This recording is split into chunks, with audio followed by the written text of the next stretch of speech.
तो उनका शरीर सारा का सारा ज्योतिर्मय हो गया।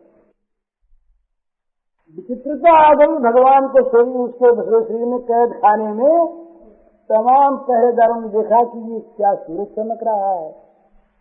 वसुदेव जी के शरीर को देख करके उस कोठरी में, जेल खाने की कक्ष में लोगों ने देखा ये क्या हो गया, यहाँ तो अंधेरा था, तमाम किवाड़ बंद है, सूरज कहाँ से चमका। तो किवाड़ खोल के देखा, पहरेदारों देखा तो कोई नहीं, वसुदेव जी चमक रहे।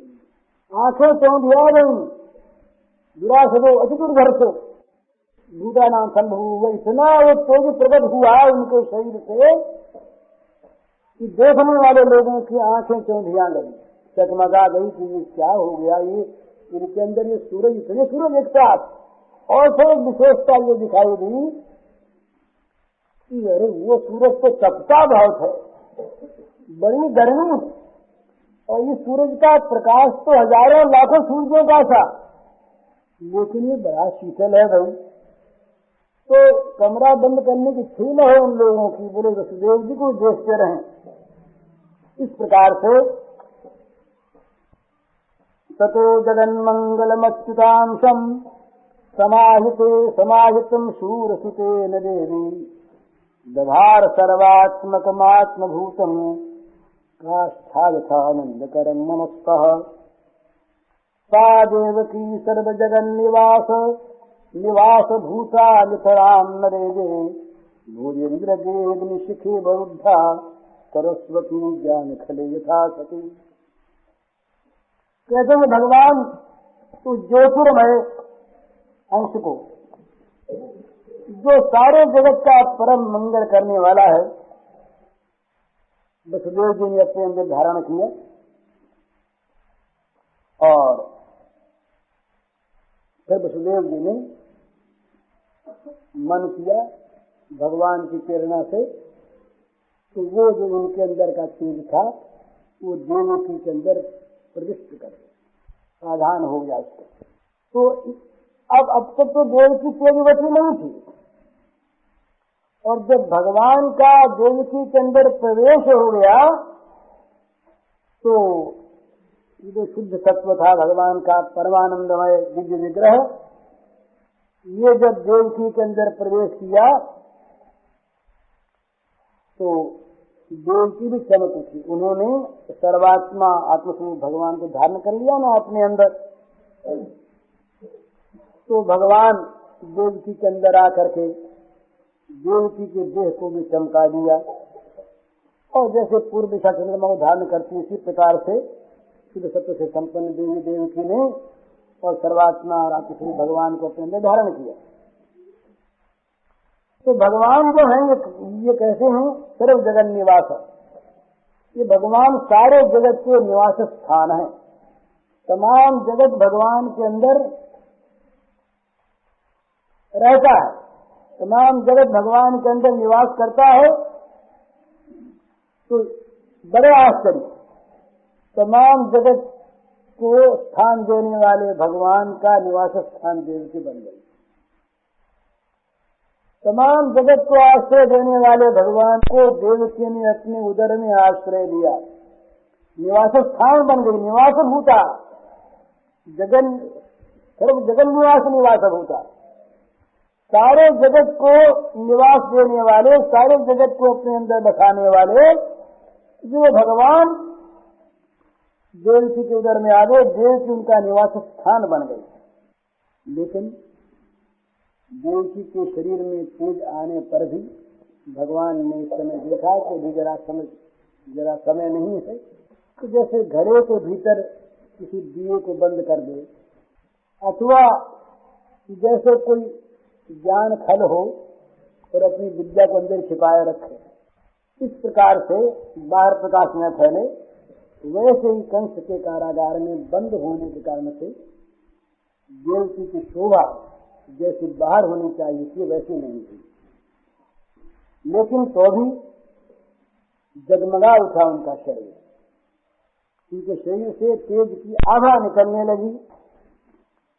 पहरेदारों ने देखा कि देवकी जी भी बदली, तो भोजेंद्र वो ताम्बीक्ष कंस प्रभयाजितांतराम विरोधयंतम भवनम सुतिस्मृताम आहैष में प्राण हरो हे गुहाम ध्रुम श्रुतो यन्न पुरे निदृशि। देवकी के गर्भ में जब भगवान विराजमान हो गए तो देवकी का मन मुख उस कैद खाने में भी मुस्कान से भर गया। देवकी के चेहरे पर हंसी आ गई और उसके शरीर की कांति से वो कैद खाना जगमगाने लगा। तो बीच बीच में कंस आया करता और अब जरा विशेष आने लगा था और आदमियों को भेजता रहता कि देखो क्या हाल है, क्या बात है। तो एक दिन कंस आया, कंस ने दूर से देखा, बोले पहरेदारों से कहा, बोले क्या बात है, अंदर बच्चे क्यों जरा रखी, इतना प्रकाश क्यों हो रहा है। पहरेदार बोले महाराज प्रकाश हुआ से कुछ नहीं है, तो कोठरी बंद है। बोले बंद कैसे, देखो बाहर उजाला आ रहा है तमाम। खोला, देखा तो देवकी जी जगमगा रही। देवकी जी के शरीर से एक बड़ी आभा निकल रही है और उनकी कांति से सारा कैद खाना जगमगा उठा है। अब तो कंस के मन में बात जस गई। कंस ने सोचा कि बस अब की बार ये मुझको मारने वाला आ गया, मालूम होता है।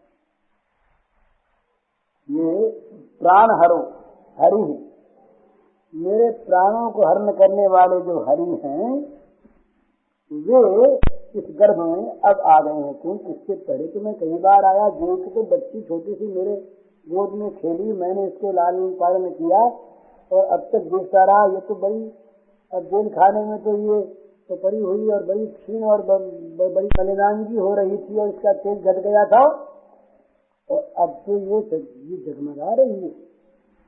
तो ये इसका तेज नहीं, ये मालूम होता है वो जो मेरे प्राणों का ग्राहक जो विष्णु है, मेरे प्राणों को लेने के लिए तैयार, बस वही इसके अंदर आ गया है। ये बात निश्चित मन में उसने समझ ली। सोचा अब क्या करें, फिर क्या करें। अब भगवान आ गए ना, अब इसकी बुद्धि, अपनी बुद्धि काम नहीं करती। अब तो भगवान जो कराते हैं वही करेगा। ये पूछना आदि को भेजेगा तो ये भगवान की इच्छा से उनका उद्धार करने का मौका। भगवान ने जिसको मारा उसको उतारा। भगवान के अंदर एक ऐसी शक्ति है जो भगवान को बाध्य कर देती है, वो है भगवान की कृपा शक्ति, सर्वोपरि शक्ति है। भगवान किसी को गुस्से में आके मारते हैं तो वो कृपा कहते हैं, अच्छा मारो, देखें तुम मारोगे हम तुम्हारे बिलों में भेज देंगे। भगवान का अच्छी बात है भाई, तुम्हारी बात माननी पड़ेगी। तो अब जो कोई सोचेगा तो सोचेगा कि अपने मन से, अपने मन की बात, पर वो होगी भगवान की बात। तो कंस ने मन में सोचा कि मध्य तस्मिन करें ये मासु में जगत कंसो नदी विक्रमम प्रिया ससुर गुरुमत्या वधोयम यशस्त्रीय हंसम कालमायु। ऐसी बात क्यों उसके मन में आती। तो सोचा मन में आज क्या करें, अब ये तो आ गया। तो सोचा कि अब वो भगवान ने बुद्धि भी सोचा कि देवकी को तो मारना थी, या तो मारने की तलवार उठा ली थी, एक बदल दिए थे। इसी कंस के मन में आ रहा है कि देवकी को तो मारना ठीक नहीं, क्योंकि हम वीर हैं और वीर को स्वार्थ अपने वीरत्व को, पराक्रम को किसी स्त्री को मार के कलंकित कर ले तो इसको नहीं मारना। फिर मन में आया कि मारने हर क्या है। अब गुरुसेन का घर था, यहाँ भगवत कथाएं हुआ करती थी, तो कहीं इसकी अच्छी बात सुनी हुई याद आ गई है जिसको। इसने कहा भाई मार तो देंगे, पर इसके द्वारा होगा क्या। यश स्त्री और आयु, स्त्री को मार देने से, निर्दोष स्त्री को अगर हम मार देंगे तो हमारी फिटनेस हो जाएगी, हमारी स्त्री चली जाएगी और हमारी उम्र चली जाएगी। ये सत्संग की बात याद आ गई कंस को। कि हमारी स्त्री चली जाएगी, आयु घट जाएगी और हमारी कीर्ति नष्ट हो जाएगी कि कंस ने स्त्री को मार दिया। अब देखिए ना कैसी कैसी बात उसके मन में आती है। जो ये सुखदेव जी का ये बात कह रहे कि नृशंस है, निरपत्रप है, क्रूर है, वो क्या सोचता है मन में भगवान की दया कि भाई ये ठीक नहीं। सयोस जीवन खल संपरे तो वर्तेत यो अत्यंत नृशंसतेन देहे मृतेतम मुंजा शपंतु गंता तमोंधम तनुमानिनो ध्रुव। ये जो बातें ज्ञानियों के मन में आती हैं, महात्माओं के मन में, वो बातें कंस के मन में भगवान तो देख लिया ना, गर्भ में आ गई। तो कहता है कि ये सब याद करने की बातें हैं, बड़ी सुंदर। कहता है कि जिस मनुष्य ने जीवन में क्रूरता का व्यवहार कर लिया वो तो जिंदा ही मर गया। क्यों सोचता है कि जिस जीवन में जो अत्यंत निर्दय हो गया, जिसके जीवन में अत्यंत निर्दयता आ गई, वो मनुष्य तो जीवित रहने पर ही मरा हुआ है, तो मर ही गया। और फिर जीते तो यूं मरा और मर गया तो सब लोग साथ देंगे बहुत बड़ा अच्छा हुआ, ये मर गया बड़ा अच्छा हुआ, बड़ा पाप है, नरकों में जाएगा आज ये है। तो देह मतेस्तम मनुजा सपंत हुई, यहाँ उसकी कीर्ति नष्ट हुई, लक्ष्मी नष्ट हुई, आयु नष्ट हुई और जीते हुए मरे के समान हो गया। और मृत्यु के बाद लोग गाली देंगे, साफ देंगे। और बोले इतने में नहीं, गंता तमोंधम तन मानिनो ध्रुवम, फिर वो नरकों में जाएगा। जो क्रूरता का व्यवहार करेगा वो घोर नरकों में जाएगा, जिनमें जो अत्यंत देहाभिमानी जाते हैं उन घोर नरकों में हो जाएगा। तो क्रूरता करने वाले के लक्ष्मी का नाश, उसकी आयु का नाश, उसकी कीर्ति का नाश, वो जीते हुए मर गया, लोग उसको गाली देंगे, शाप देंगे, मरने के बाद कोई भला नहीं कहेगा और नरकों में जाएगा।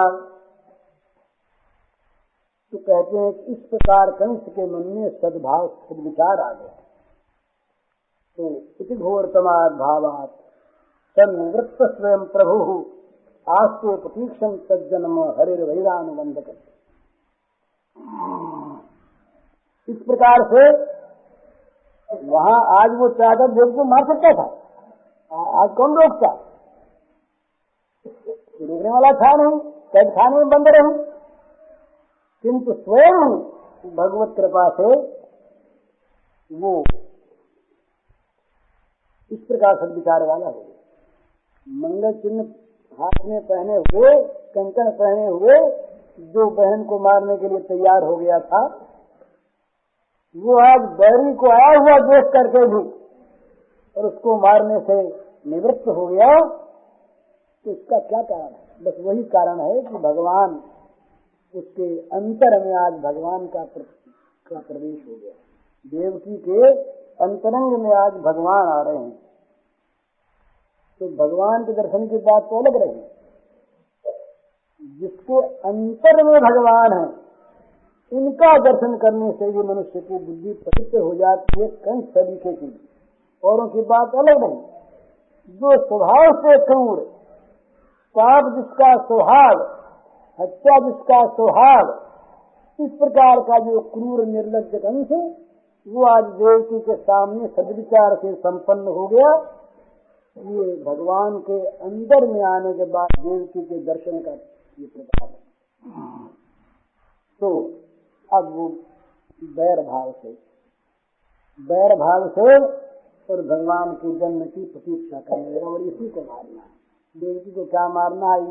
ये जन्मेगा, इसी को मारेंगे। तो भगवान के प्रति इसने दृढ़ बैर भाव कर लिया, बैरानुबंध कर दृढ़ बैर भाव करके, और अब वो उनके जन्म की प्रतीक्षा करने लगा। आसीन तम विशंस्पृष्टन भुंजान पर्यटन महीन चिंतयानो ऋषिकेश न पश्यत तन्मयम जगत। बड़ा सुंदर है। लोग पूछा करते हैं कि भगवान का चिंतन कैसे, भगवान का दिन रात चिंतन कैसे, कोई उपाय बताओ। तो ये निकृष्ट उपाय है। भय से चिंतन और आवश्यकता से चिंतन उससे उत्तम, और रति का चिंतन, प्रीति का चिंतन ये सर्वोत्तम। तो कंस की क्या दशा हुई जब वो भगवान के साथ उसका बैर भाव बद्ध मूल हो गया, बंध गया, उसने मन में गांठ बांध ली बैर की, तो रात दिन उस बैरी का चिंतन होने लगा। बैरी में उसकी भगवत भावना, उठते बैठते खाते सोते जगते चलते फिरते सदा सर्वदा उसका मन श्री कृष्ण के चिंतन में लग गया। ये भय से, या तो भय हो तो चिंतन होता है, और या जैसे जल की प्यास लग जाए तो वहां कोई कहता नहीं कि तुम जल का नाम जपो, जल का स्मरण करो। जल की आवश्यकता या प्यास अपने आप याद दिलाती है, कभी भूल नहीं सकता जल को। और तीसरे में श्री गोपाल नारायण की तरफ से अगर प्रीति हो जाए तो भगवान कभी चित्त से हटते नहीं, बल्कि स्वयं बस जाते हैं आकर के। उनका प्रीतिवानों का चित्त भगवान के अपने रहने का लोभनीय स्थान बन जाता है। तो कंस की दशा ये हुई कि चिंतयान ऋषि के सब श्री कृष्ण अभी प्रकट नहीं हुए हैं, अवतार हुआ नहीं है, पर अपश्यत उसको भगवान जहां तहां रात में दिन में जरा सा कहीं खड़का हुआ, बोले आ गया, आया ना वो। रात को सोते सोते चमक उठा, आ गया। भोजन कर रहा, गिलास आ गया। इस प्रकार से वो सारे जगत में श्री कृष्ण को देखने लगा। तन्मयम जगत अपश्यत तन्मयम जगत, श्री कृष्णमय जगत देखने लगा। सारे जगत में श्री कृष्ण दिखाई देने लगे। ये क्यों हुआ? ये दो प्रकार के चिंतन होते हैं। वो चिंतन होता है अभ्यास जनित, एक चिंतन होता है बाध्यता मूलक। एक का तो हम याद करने की आदत डालते हैं, अभ्यास करते हैं, भूल जाते हैं, फिर अभ्यास करें, भूल जाए, फिर अभ्यास करें, भूल जाए, फिर अभ्यास करें। वो चिंतन जो है वो तो धीरे धीरे अभ्यास दृढ़ होने पर फिर होता है। उसका वर्णन पातंजलि योग दर्शन में है, गीता में भी है। जिसका निरंतर सत्कारा से दृढ़ भूमि, लंबे काल तक निरंतर श्रद्धा पूर्वक लगे रहो तो अभ्यास तुम्हारा दृढ़ हो जाएगा। तो उसमें रूखापन है, वो करना पड़ता।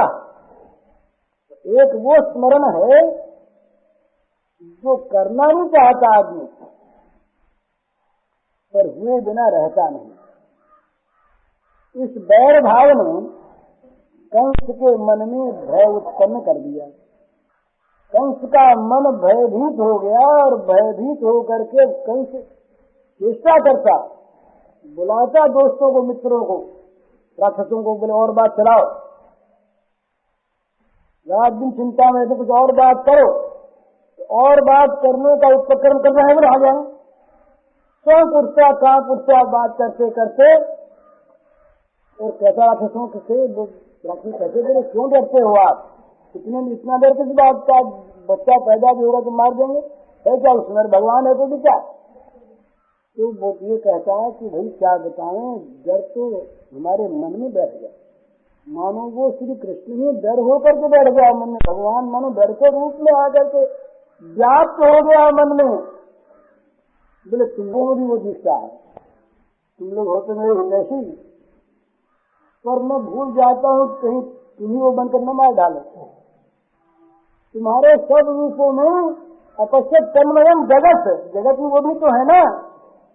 वो मैं सोता सोता बिछौने पर सोया रहता हूँ और सोचता हूँ कि ये खटिया कहीं कृष्ण में बन जाए, ये न मार दे।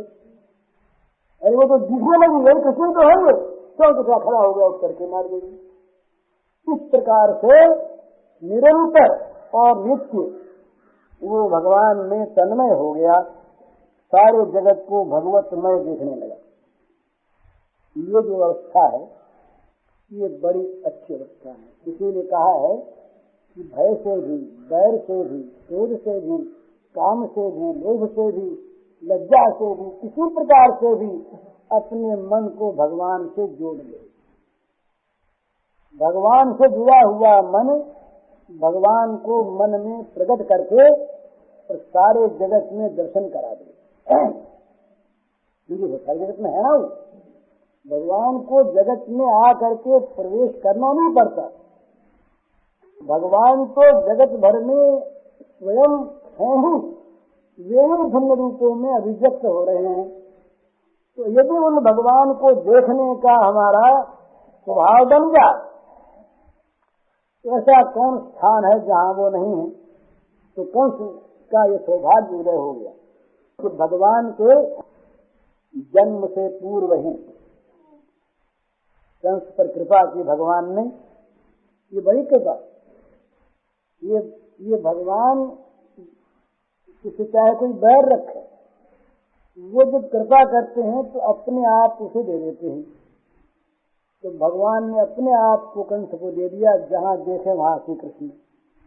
सारे जगत में कृष्ण को देखने वाली दृष्टि, विचार की और आंख की भगवान ने उसको दे दी। ये बड़ी कृपा है, कंस का सौभाग्य कि जिसके मन में भगवान आ जाए उसका सौभाग्य, जिसके मन से भगवान निकल जाए वो दुर्भागी। इस प्रकार कंस की दशा हुई। अब देवताओं के यहाँ हुआ कि भाई अब स्वामी आ रहे हैं और हम लोगों का अब उद्धार। देवता सारे संतोष देवताओं की ये हद कद सारे बंद कर दिए कंस ने। राक्षस था ना, कंस ने कहा कोई ब्राह्मण वामन पूजा न करे। ये राक्षस ब्राह्मणों पर कहे चलते हैं, ब्राह्मणों पर, यज्ञों पर बोले ब्राह्मणों का नाश पहले करो। और जहाँ भगवान का सत्यावतार है वहाँ ब्राह्मण की रक्षा के लिए होता है। ये यहाँ शंकराचार्य जी ने लिखा है गीता की भूमिका में, जहाँ पर ये भगवान का अवतार क्यों होता है कि ब्राह्मणत्व की रक्षा करें। ब्राह्मण रहेंगे तो वर्णाश्रम रहेगा, वर्णाश्रम रहेगा तो जगत में सुख मंगल रहेगा। तो ये और ब्राह्मण न रहे तो देवता भूख मरे। ब्राह्मणों में से जब ब्राह्मणत्व निकल जाए तो देवताओं को खाने को कौन दे? अरे देते दूसरे पर ब्राह्मण के द्वारा मिलता है उनको। तो देवताओं ने देखा कि अब मंगल हो गया। अब तो भगवान, अब कंस भी जान गया, देवता सब आए हुए थे वहां पर और वहां भी थे। तो देवताओं ने सारी गतिविधि जानते थे क्या हो रहा है। तो जब कंस जब डर गया और भगवान का प्रवेश हो गया देवकी के उदर में, तो देवता प्रसन्न हो गए। देवताओं के मन में आश्वासन आ गया और देवता लोगों ने कहा अब भगवान की स्तुति करें। ये गर्भस्तुति, ये लंबी चौड़ी है। गर्भस्तुति समय हो गया तो कहते हैं कि ब्रह्मा भवस्य तत्रैत्य मुनिधर नारदाधिः देवैः सानुचरैः साकं गीर्भिर्विषणमययन्। देव जी कहते हैं कि परीक्षित देवता इकट्ठे हुए। शिव जी को बुलाया, ब्रह्मा जी ने बोले अब चलो मौज हो गई। तो शंकर जी और ब्रह्मा जी के साथ लेकर के सारे देवता अपने सारे देवताओं के साथ किया और ऋषियों को भी बुलाया। नारद जी ने देखा कि सारा काम तो हमने बनाया, नहीं तो बनता कैसे। नारद जी बड़े प्रसन्न, तो नारद जी के साथ आए। मुनिभर नारदाधिः, नारद संत कुमार आदि समस्त देवता और वहाँ कैद खाने में आ गए। अकस्मात कैद खाने प्रकट हो गए तो उनको दिखाई नहीं दिया। कहे बड़े दार को नहीं दिखाई दिया, सुनाई भी नहीं दिया। सारे देवता आ गए वहां पर आकर के कैद खाने में और बड़ी सुंदर वाणी से, सुमधुर वचनों से तो तमाम अभिलाषाओं को पूर्ण करने वाले जो भगवान हैं उन भगवान की स्तुति करने लगे।